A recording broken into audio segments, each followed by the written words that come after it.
Y el texto que escogí para esta noche es el capítulo 11 de Hebreos, versículo 4. Por la fe, Abel ofreció a Dios más excelente sacrificio que Caín. Esa es la primera parte y me voy a detener aquí. Por la fe, Abel ofreció a Dios excelente sacrificio. Por la fe. ¿Qué es fe? A veces hablamos mucho de fe, pero no entendemos qué es la fe. Si le pudiéramos buscar un sinónimo a la palabra fe, ese sinónimo sería confianza. Así que cuando tú dices, yo tengo fe en Dios, estás diciendo, yo confío en Dios. Cuando tú dices, yo ya tuve fe en Dios, pero ahora ya no la tengo, estás queriendo decir, yo ya confié un día en Dios, pero ahora ya no confío. Fe es confianza. Y el texto bíblico de esta noche dice que por la fe, o sea, por la confianza que Dios tenía en Dios, que Abel tenía en Dios, ofreció excelente sacrificio. Confianza. El asunto es que para que tú confíes en alguien, tienes que conocer a esa persona. Porque tú no puedes confiar en alguien a quien no conoces. Hoy día muchas personas están siendo heridas por causa del internet, porque confían en personas a quien no conocen. Por favor, querido, especialmente si eres joven, ¿cómo vas a conocer a alguien por el internet? Las personas se conocen personalmente, cara a cara. ¿Cómo puedes decir que amas a alguien por el internet? Y las consecuencias a veces son tristes. Porque para confiar en una persona hay que conocerla. Y para conocer a una persona hay que interrelacionarse personalmente. Hay que saber cómo es la otra persona, quién es. ¿Por qué es así? Hay que conocer. Y para conocer a una persona hay que pasar tiempo con esa persona. Porque si tú no pasas tiempo con una persona, no la puedes conocer. Y si no la puedes conocer, no puedes confiar en ella. Y si no confías en ella, no tienes fe. Abel confió en Dios porque pasó tiempo con Dios, porque se relacionó con Dios y finalmente confió en Dios. Por eso el texto bíblico dice, por la fe Abel ofreció excelente sacrificio. Los Pieles Rojas tienen un dicho interesante. Para que tú digas que conoces a una persona, tienes que comer junto con esa persona por lo menos un saco de sal. ¿Tú entiendes lo que ellos quieren decir? Tú sabes que la sal se come de a poquito, se le echa una pizca a la comida para darle sabor. Ahora imagínate tú con otra persona comer juntos un saco de sal. ¿Cuánto tiempo te va a llevar eso? Toda la vida. Lo que los Pieles Rojas querían decir es que no se puede conocer a una persona simplemente por haber hablado 2 o 3 veces. Abel era un muchacho que se relacionaba con Dios. Quiero llevar tu imaginación al jardín del Edén. Adán y Eva pecaron. Fueron confrontados con su pecado, fueron confrontados entre ellos y fueron confrontados con el tentador. Ellos ya no podían permanecer en el jardín del Edén, porque en el jardín del Edén estaba el árbol de la vida. Y si ellos siguiesen comiendo del árbol de la vida, vivirían eternamente, pero vivirían como pecadores. Tú ya te imaginaste, si el pecado se prolongase eternamente, sería una tragedia. Por lo tanto, ellos tenían que salir del jardín del Edén. Y salieron. Y el texto bíblico de Génesis dice que Dios colocó un querubín con una espada brillante en la puerta del jardín. ¿A dónde se fueron Adán y Eva? Salieron del jardín para vivir fuera del jardín. Se alejaron de Dios, pero podían ver el jardín y podían ver al ángel guardián del jardín. Y cuando Caín y Abel nacieron, Adán y Eva los llevaban de pequeñitos a la frontera del jardín y de lejos les mostraban a los hijos y les decían: nosotros vivíamos allí, éramos felices, éramos perfectos, no había dolor, no había calor, no había frío, no había necesidad. El trabajo no era pesado como ahora para nosotros. Todo era paz, todo era armonía. Y seguramente que los hijitos le preguntaban: ¿y por qué ustedes salieron de ahí? Y ellos con lágrimas en los ojos les explicaban: es que nosotros hicimos algo que no debíamos hacer. Dios nos había dicho que podíamos comer de cualquier árbol del jardín, menos del árbol del conocimiento del bien y del mal, y nosotros comimos. Y tuvimos que salir porque el pecado tiene consecuencias. Oh querido, quisiera que esta noche tú colocases en tu mente y en tu corazón una verdad incontestable. El pecado tiene consecuencias. Y te lo voy a explicar de una manera irrisoria. Imagínate que tú te arrojas del 20º piso porque decides quitarte la vida. Y allá por el 10º piso te arrepientes del pecado que estás cometiendo, de quitarte la propia vida. Y clamas a Dios: Señor, perdóname. Ahora, conociendo la misericordia y el amor de Dios y sabiendo que Dios es un Dios siempre pronto, listo a perdonar, ¿tú crees que Dios te perdona o no te perdona en el momento que tú dices Señor, perdóname? Claro que te perdona. Estás perdonado, pero ya estás cayendo por el 9º piso. Perdonado. Vas a llegar al suelo. Perdonado, pero vas a morir, porque el pecado tiene consecuencias.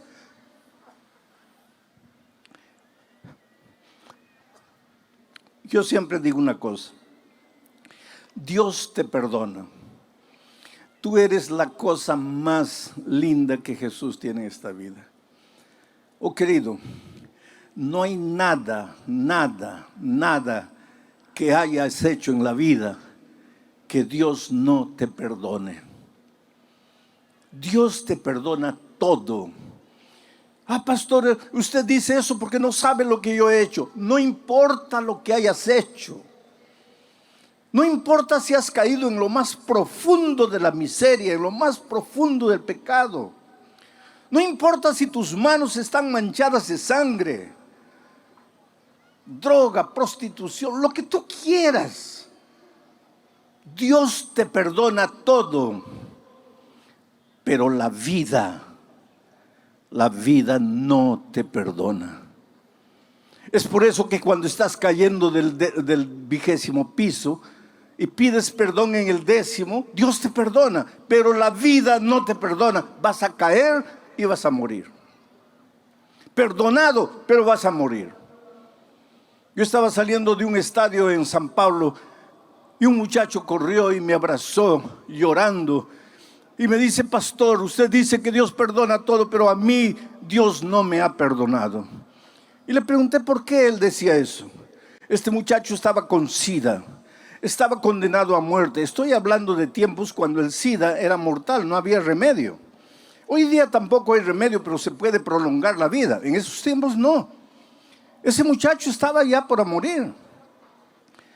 Y él decía, a mí Dios no me ha perdonado porque mi pecado fue horrible. Y yo le dije, hijo, Dios sí te perdonó. Y él me dice, pastor, pero si me perdonó, ¿por qué no me cura? Ah, pues ahí está la cosa, hijo. Dios te perdonó, pero la vida no te perdona. Adán y Eva pecaron. ¿Pidieron perdón a Dios? Sí, pero tuvieron que salir del jardín del Edén. Y ahora llevaban a sus pequeños hijos a la frontera y les mostraban, miren. Y seguramente, yo imagino que Adán y Eva lloraban. Y le decían, hijo, si pudiésemos volver atrás, jamás habríamos hecho la tontería que hicimos. Pero la hicimos y ahora estamos en esta tierra de dolor cuando podríamos estar en el jardín. A medida que Caín y Abel crecían, ambos iban a mirar la frontera del jardín. Ambos miraban de lejos al querubín con la espada en la mano. Y delante de ese cuadro, los dos reaccionaron de maneras diferentes. Porque Abel entendió la naturaleza del pecado y entendió la solución para el pecado. Porque Adán y Eva les contaban a ellos que cuando estaban desnudos, cuando no sabían qué hacer, cuando estaban cargados de vergüenza por causa del pecado, el Señor sacrificó un cordero. La sangre de ese cordero se derramó. Con la piel de ese cordero se preparó túnicas para cubrir la desnudez de Adán y Eva. Y en ese acto de sacrificio, el primero de la Biblia, Dios estaba diciendo, hijo, que no importa en el problema a donde caíste por causa de tus decisiones torpes, no importa si te sientes embarrado en el fondo del pozo, hay solución para ti. Pero la solución involucra sangre, derramamiento de sangre. En el jardín del Edén, la sangre del cordero. Pero en nuestro caso, la sangre del Cordero de Dios que quita el pecado del mundo, el Señor Jesucristo en la cruz del Calvario. Pero hay solución para ti esta noche. Puedes venir a Jesús trayéndole tu vida, tu pasado. Pastor, tengo vergüenza de mi pasado, tengo asco de mi pasado. Pues tráele tu vergüenza, tráele tu asco. Antes que tú llegues, el Señor Jesús, como el Padre al Hijo pródigo, correrá y te abrazará y te besará. Y en su amor te limpiará y te transformará y te hará un nuevo ser humano. Porque esa es la promesa divina. Delante de aquel cuadro, Abel entendió que él, si se relacionaba con Dios, si ejercía la fe en Dios, si confiaba en Dios, debería ofrecer un sacrificio excelente. Solo, querido, que tú no le puedes ofrecer a Dios nada, porque nada bueno tienes. Por más que te esfuerces para producir buenas obras, obras de justicia, tu justicia para Dios es como trapo de inmundicia. No quieras tú presentarle a Dios tu buen comportamiento. No quieras tú creer que la salvación es porque dejaste de fumar o de beber, o porque no comes carne de puerco, o porque guardas el sábado, o porque haces esto, o porque haces aquello. Todo eso para Dios es como trapo de inmundicia. ¿Y sabe por qué? Porque quien produce esas obras son tus manos de inmundicia, porque somos humanos, manchados de pecado. Por lo tanto, el único sacrificio aceptable para Dios no es nuestro sacrificio humano, es la sangre maravillosa del Cordero. Necesitas creer en Jesús. Necesitas creer que si vas a Él arrepentido y le confiesas tu vida, Él te va a cubrir tu multitud de pecados. Él te va a lavar en su sangre, Él te va a limpiar en su gracia. Necesitas creer. ¿Sabes por qué no has vencido hasta hoy? Porque luchas por tus propias fuerzas, porque crees que tu dominio propio te va a dar la victoria. No, querido. El único que te garantiza la victoria es el Señor Jesucristo. Por eso Abel ofreció un cordero y Dios aceptó la ofrenda de Caín, de Abel. Mientras que Caín ofreció el fruto de sus manos, el fruto de la tierra, y Dios no aprobó el esfuerzo humano. Dios aprobó la gracia de Cristo, y por eso el fuego vino y consumió la ofrenda de Abel. Pero el texto sigue diciendo, vamos a volver al texto, por favor coloquen en la pantalla. Por la fe Abel ofreció a Dios más excelente sacrificio que Caín, por lo cual alcanzó testimonio de que era justo. Esa es la parte que voy a desarrollar ahora. Por lo cual alcanzó testimonio de que era justo. ¿Quién alcanzó el testimonio de que era justo? Abel. ¿Y quién dio el testimonio de que era justo? Dios.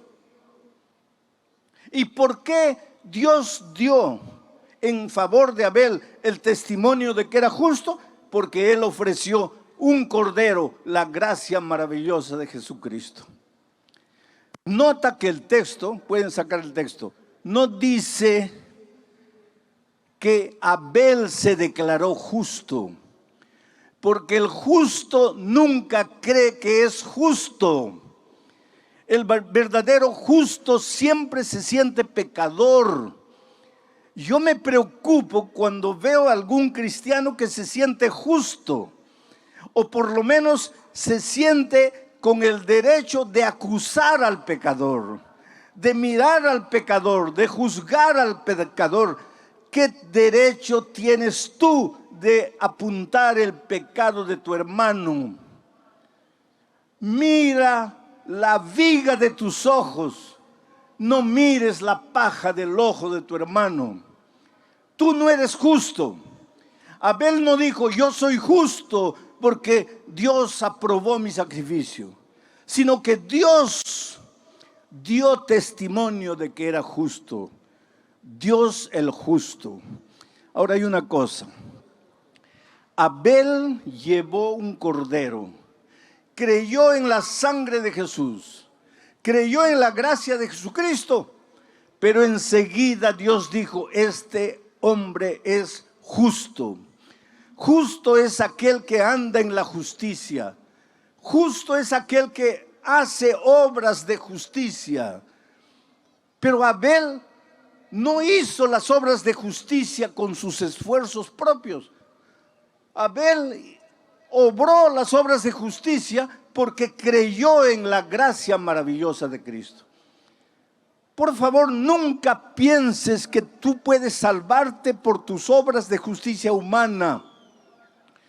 Pero tampoco pienses que porque eres salvo por la gracia de Cristo, puedes vivir como tú quieres. No. A partir del momento en que Jesús te limpia, te purifica de tus pecados, te prepara para andar en las obras de justicia. Porque Dios es un Dios justo y quiere que sus hijos caminen por los caminos de justicia. Por eso en el Salmo 23, David dice que el buen pastor conduce a su rebaño por las veredas de justicia. ¿Y dónde encuentras tú el concepto de la justicia desarrollado? En la palabra de Dios. ¿Quieres saber en qué consiste la justicia? Ve a la Biblia, estudia la Biblia.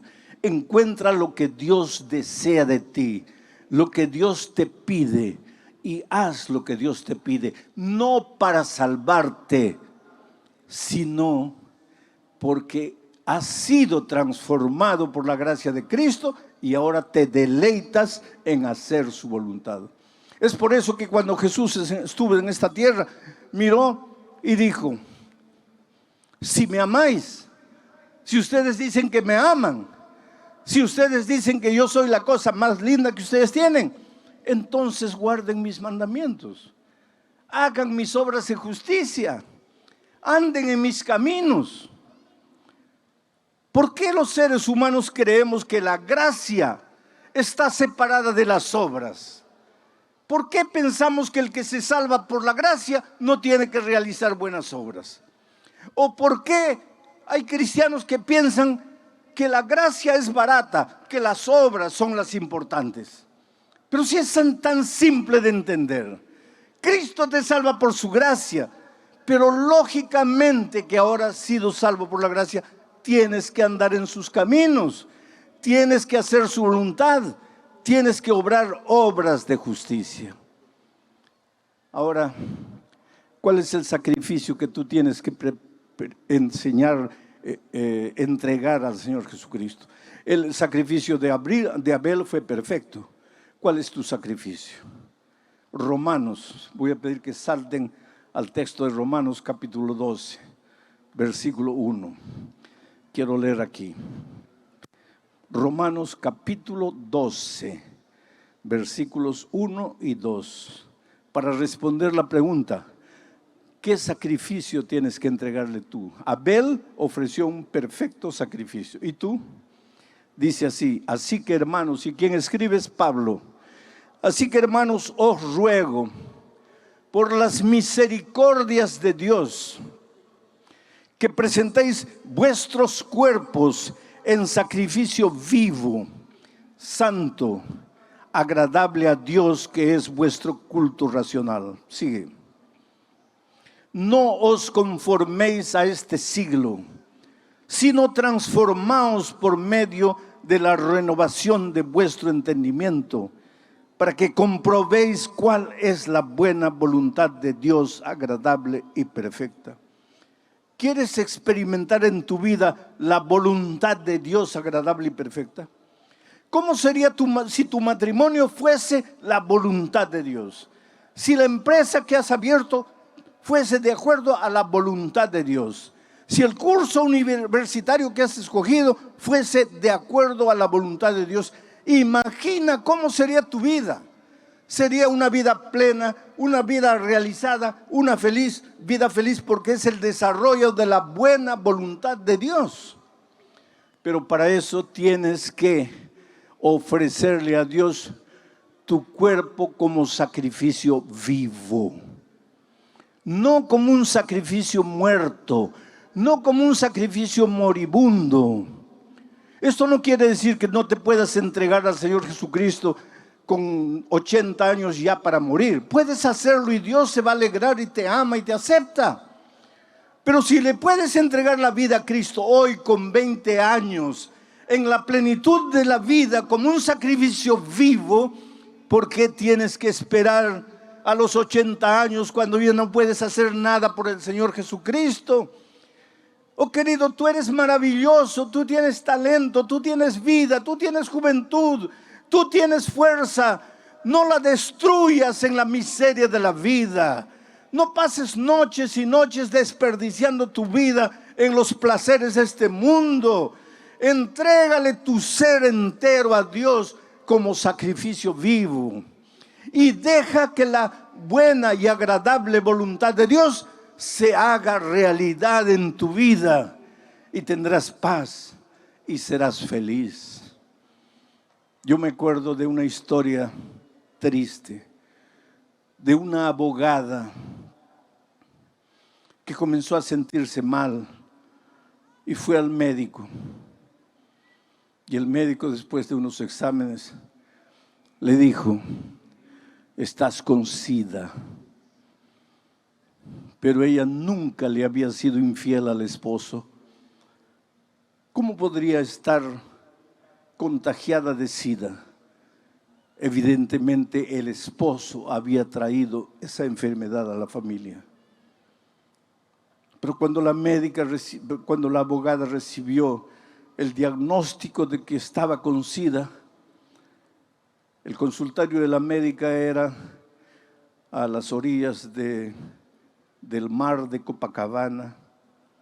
Ella salió con el papel en la mano, caminó hasta la playa, se sentó en la arena y recordó toda su vida. Solo había tenido un hombre en la vida, su esposo. Habían comenzado a flirtear cuando tenían 12, 13 años.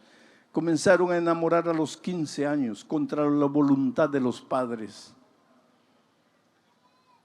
Ella le repetía desde la ventana las palabras de una poesía que muchos de ustedes conocen.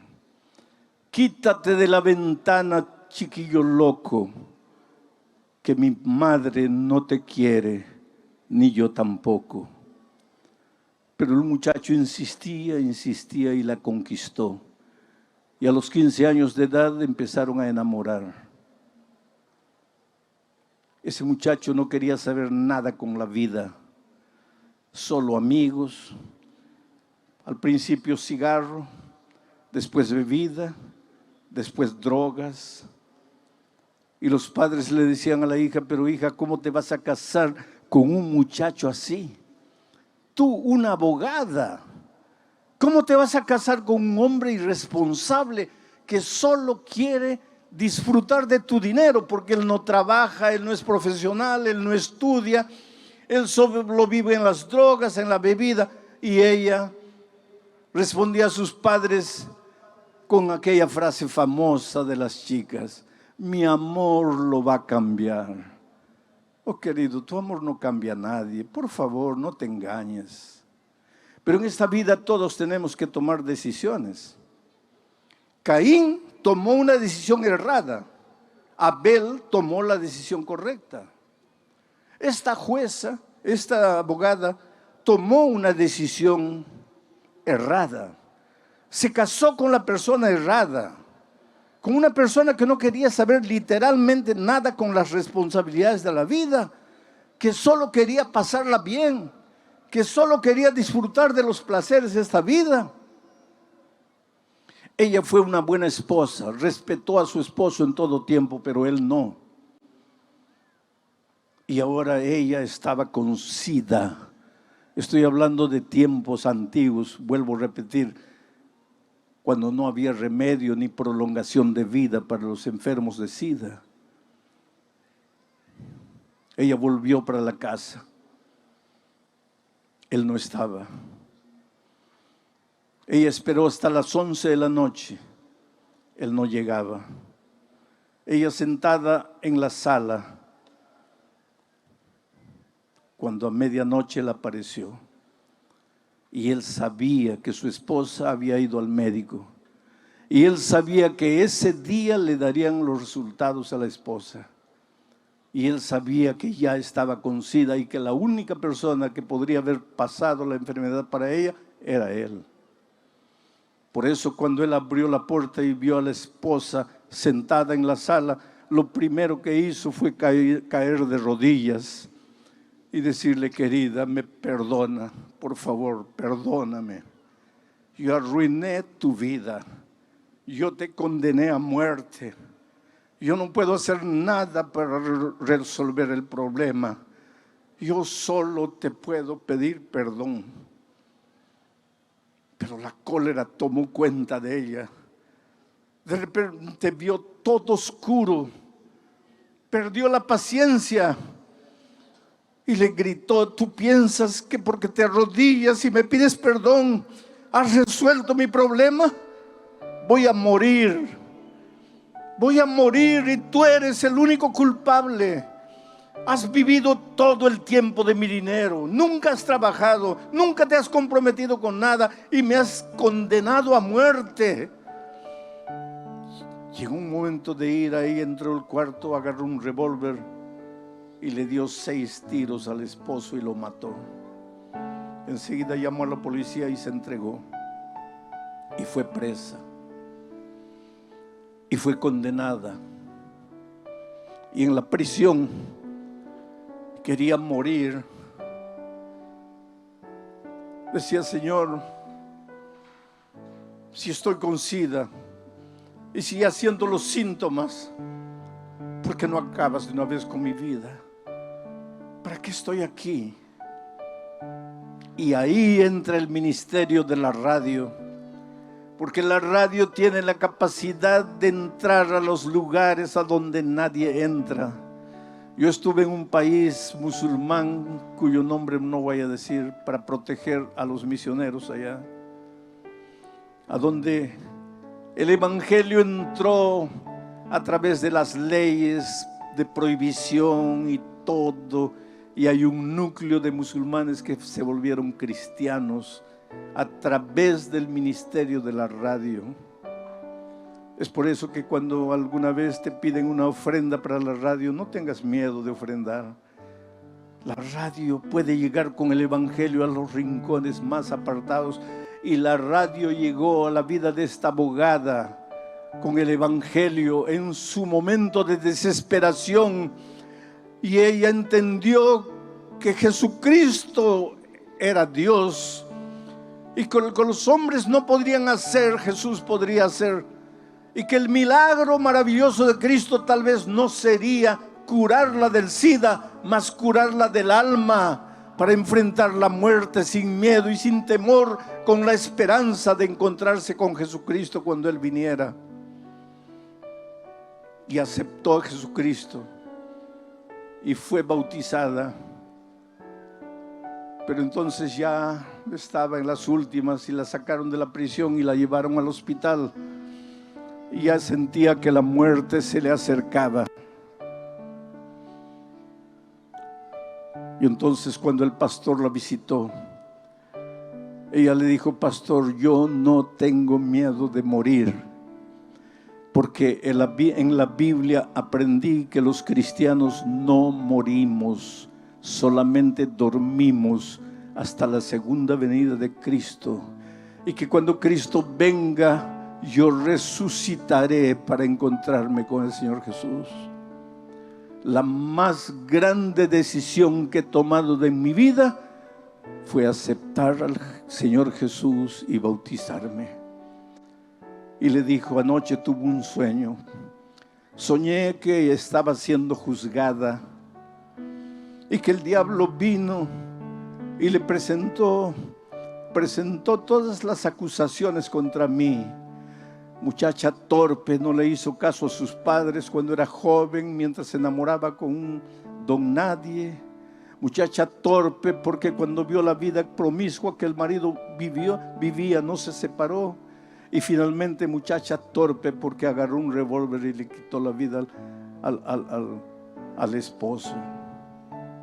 Y entonces en su sueño ella vio al Señor Jesucristo acercarse al Padre y decirle: todo esto es verdad, pero lo que el diablo no dice es que ella aceptó mi gracia, aceptó mi sangre, aceptó mi sacrificio y fue bautizada.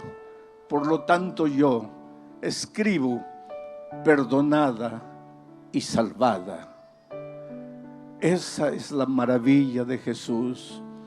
No importa quién eres, dónde vives, qué haces, cómo vives. No importa tu pasado escrito lleno de garabatos. Dios te ama. Dios te ofrece la oportunidad de reconstruirte por dentro, de arrancar de tu corazón el odio, el rencor, el resentimiento que te está matando a ti. Por eso esta noche te voy a hacer una invitación. Esta invitación es para aquellos que ya se han preparado, han estudiado la Biblia y tal vez están listos para ser inclusive bautizados hoy. Pero esta invitación también es para aquellos amigos que han venido tal vez por primera vez para escuchar la palabra de Dios y quieren aceptar el sacrificio de Cristo, y como Abel quieren hacer la más grande decisión de la vida, ofrecer su ser entero en sacrificio en los brazos del Señor.